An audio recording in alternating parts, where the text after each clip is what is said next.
Getting a web browser on Roku TV. Today you are going to learn how to get a web browser on Roku TV. So let's get started.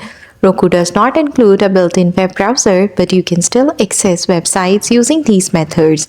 The number one is mirror from an Android phone. Enable screen mirroring in Roku settings, then use Cast or Smart TV View on your phone to mirror the screen to the TV. Second option is mirror from an iPhone or iPad. Make sure your Roku TV supports AirPlay. Open Control Center, tap Screen Mirroring and choose your Roku device. The third option is mirror from a Windows computer. Press Windows plus K on your PC and select your Roku to project your screen wirelessly. Option number 4, use an HDMI cable. For this, connect your laptop or computer directly to the Roku TV using HDMI and switch to that input to browse through your computer. And that's how you will be able to get a web browser on Roku TV.